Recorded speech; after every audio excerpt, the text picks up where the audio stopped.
श्री शिवाय नमस्तुभ्यम। आज मैं आपको मंगलवार त्रयोदशी या मंगल प्रदोष व्रत कथा सुनाने जा रही हूँ। श्री सूत जी बोले, अब मैं मंगल त्रयोदशी व्रत का विधान कहता हूँ। मंगलवार का दिन व्याधियों का नाशक है। इस व्रत में एक समय व्रती को गेहूं और गुड़ का भोजन करना चाहिए। देव प्रतिमा पर लाल रंग का फूल चढ़ाना चाहिए और लाल रंग का वस्त्र धारण करना चाहिए। इस व्रत के करने से मनुष्य सभी पापों व रोगों से मुक्त हो जाता है। इसमें किसी प्रकार का संशय नहीं है। अब मैं आपको उस बुढ़िया की कथा सुनाता हूँ जिसने यह व्रत किया और मोक्ष को प्राप्त हुई। अत्यंत प्राचीन काल की घटना है। एक नगर में एक बुढ़िया रहती थी। उसके मंगलिया नाम का एक पुत्र था। वृद्धा को हनुमान जी पर बड़ी श्रद्धा थी। वह प्रत्येक मंगलवार को हनुमान जी का व्रत रखकर यथाविधि उनका भोग लगाती थी। इसके अलावा मंगलवार को ना तो वो घर लीपती थी और ना ही मिट्टी खोदती थी।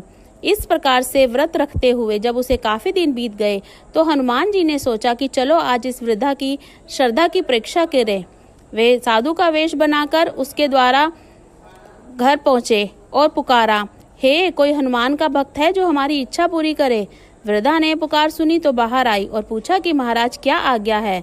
साधु वेशधारी हनुमान जी बोले, मैं बहुत भूखा हूँ, भोजन करूंगा, तू थोड़ी सी जमीन लीप दे। वृद्धा बड़ी दुविधा में पड़ गई। अंत में हाथ जोड़कर प्रार्थना की, हे महाराज, लीपने और मिट्टी खोदने के अतिरिक्त जो काम आप कहें मैं करने को तैयार हूँ। साधु ने 3 बार परीक्षा कराने के बाद कहा, तू अपने बेटे को बुला ले, मैं उसे औंधा लिटाकर उसकी पीठ पर आग जलाकर भोजन बनाऊंगा। वृद्धा ने सुना तो पैरों तले की जमीन खिसक गई, मगर वह वचन हार चुकी थी। उसने मंगलिया को पुकार कर साधु महाराज के हवाले कर दिया, मगर साधु ऐसे ही मानने वाले ना थे।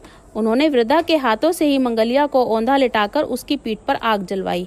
आग जलाकर दुखी मन से वृद्धा अपने घर के अंदर घुसी।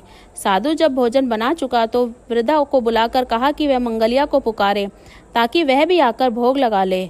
वृद्धा आंखों में आंसू भरकर कहने लगी कि अब उसका नाम लेकर मेरे हृदय को और ना दुखाओ।